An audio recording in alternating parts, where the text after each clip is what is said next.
日本時間12月11日、米メディア ESPN-LA に伝説のスポーツキャスター、ボブ・コスタス氏が出演しました。ボブ・コスタス氏は番組内で今季のワールドシリーズについて、そして過去最高の実況について、さらに大谷翔平選手について、90年代のマイケル・ジョーダンに最も近い位置にいる野球選手だと言えます。と、大谷選手の影響力についても語りました。ここからは、その様子を字幕付きでご紹介します。Bob, thank you so much for making time for us. Thanks to both Mason and Ireland for having me on. Oh, Bob, we appreciate you doing this. And I think I'm a Dodger fan, so I'm very biased, but I thought Game 7 was the best World Series game I've ever seen. And I've watched as many as you, but I've watched most of them. Am I guilty of being a homer there? No, actually not. This is as good and likely better than any Game 7, not just because it was thrilling and close and went to extra innings, but because there were so many moments within it where you could logically say, change how this went, either direction, and the outcome of the game is different. So many heart-stopping moments where the whole thing hung in the balance. I mean, just think of the play in the bottom of the ninth after Rojas's unlikely homer had tied the game, and much has been made about the fact that IKF took perhaps too cautious a lead and didn't get a good enough break. Then the ball is hit to Rojas, who makes, with the infield in, a really good play on a difficult play to make, but then for a split second he stumbles.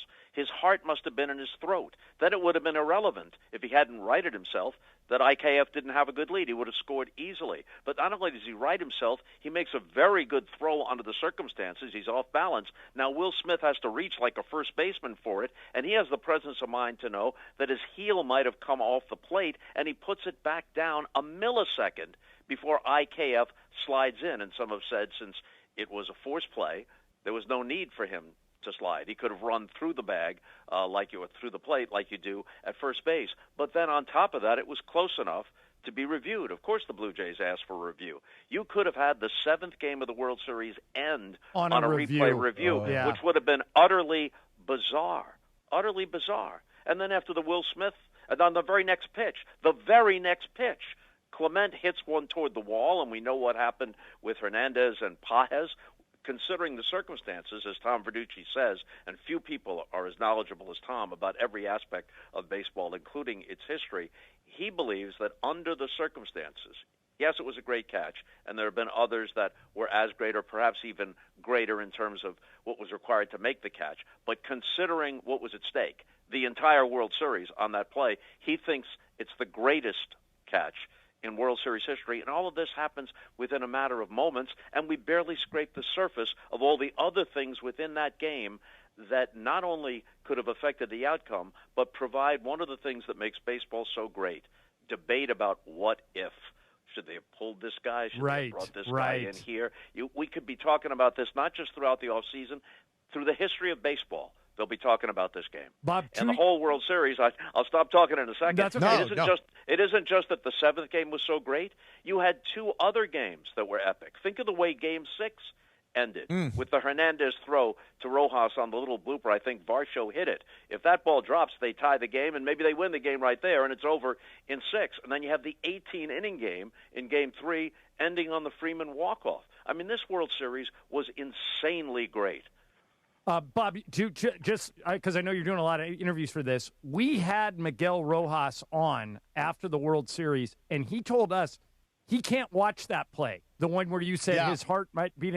It causes him too much anxiety to even watch a replay, even though they won. He can't watch it. So you're dead on when you say his heart must have been in his throat. Yeah, but you could tell in that one split second the anguish he must have felt. Oh, my gosh, I just threw the whole World Series away. Yep. But he had the presence of mind to come up with a good enough throw to extend the game.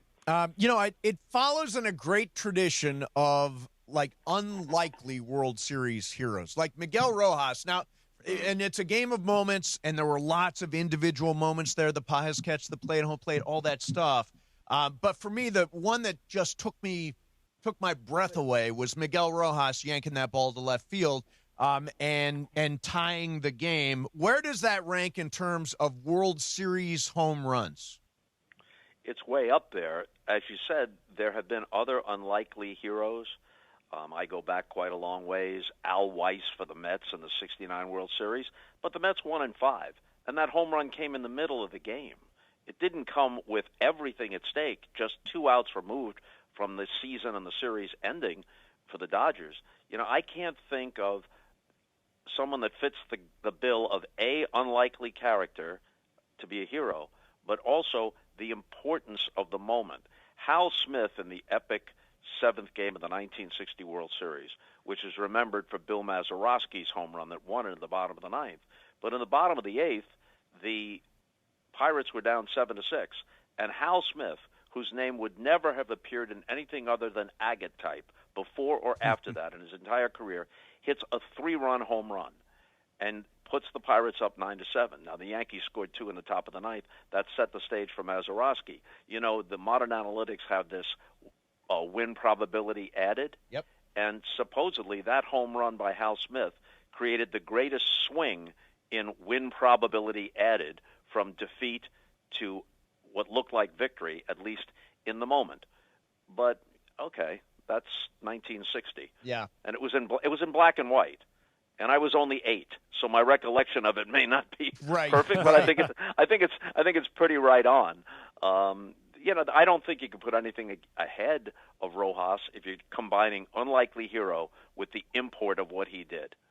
Having watched being at the home games and watching all the games, the one thing I'll say about Toronto, and Toronto played a really good series. They did. I think the better team won, but in my mind, it feels like Toronto outplayed the Dodgers. Does that make sense? I think that's apt. The Dodgers were the better team, not by that much.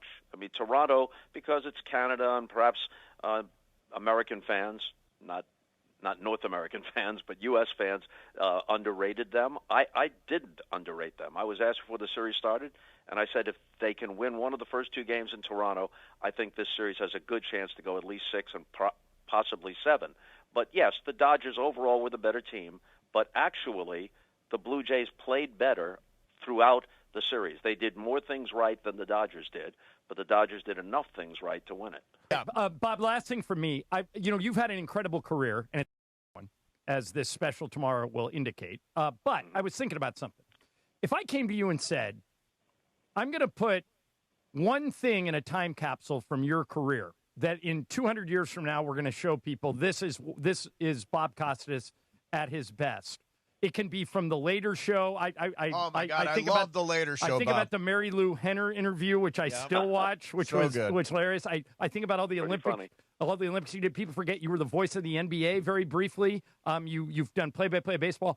If I put you on the spot and said, what are we putting in that time capsule? What goes in? Well, if it's later, then I have to pick which of the 600 interviews. Yeah. They weren't all 10s on a 10 scale, but a lot of them, Paul McCartney and Mary Lou Henner for comedic reasons and others for more dramatic reasons. So we'll leave that aside. Even though baseball has always been my favorite sport, basketball has always been second. So I guess it might be the call of Michael Jordan's last shot for the Bulls. That's great. That turned defeat into victory because it epitomized so much of what he was about and so much of what that era in the NBA was about. And after watching The Last Dance a few years ago and they replayed a lot of the calls, I was happy that most of those calls held up pretty well. So I wouldn't be embarrassed if that wound up in the time capsule. Well, by the time anyone busts the time capsule open, I'll be long gone, so it won't matter. There you go. Yeah. Hey, Bob, I got one thing for you about baseball because you're, Hall of Fame broadcaster and great wordsmith. Put into words what Shohei Ohtani is doing and what he now means to the game.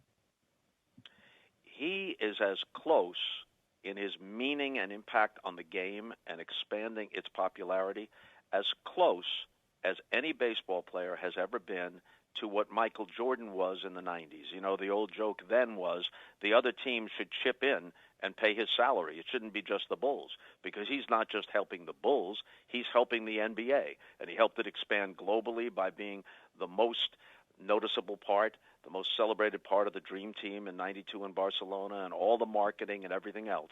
And I'm not saying that Ohtani equals that because baseball is different from basketball and we're in a different era and all the rest. But when you consider the fact that Ohtani is fascinating to people who don't know an inside the park home run from a wild pitch, he's fascinating to them. You hear people who don't have much baseball background, aren't avid fans, wanting to watch Ohtani, talk about Ohtani. They ask people like you and me about him, and then the expansion of fascination with Major League Baseball into Asia and specifically Japan, where baseball has always been popular, but now we know how popular Ohtani and the others, Yamamoto and a long list of others, have now made Major League Baseball in Japan. I think his impact, it's to take nothing away from other great players. He's unique. The word unicorn is always applied to him, and he is. You know, Ruth was a Hall of Fame quality pitcher before he became the greatest slugger of his time, but he never did both simultaneously at the level that Ohtani is doing it, and I don't think anybody in our lifetime ever will. So he's a truly unique player. People use the word unique when they really mean rare, but it applies to him. He's a unique player, and his impact is greater, in my view, in terms of baseball overall than even the greatest players of recent history. いかがでしたでしょうか。このチャンネルでは日本人メジャーリーガーなどを中心に野球情報をお届けしています。この動画が良かったら高評価、チャンネル登録をよろしくお願いいたします。今回も最後までご覧いただきありがとうございました。それではまた次の動画でお会いしましょう。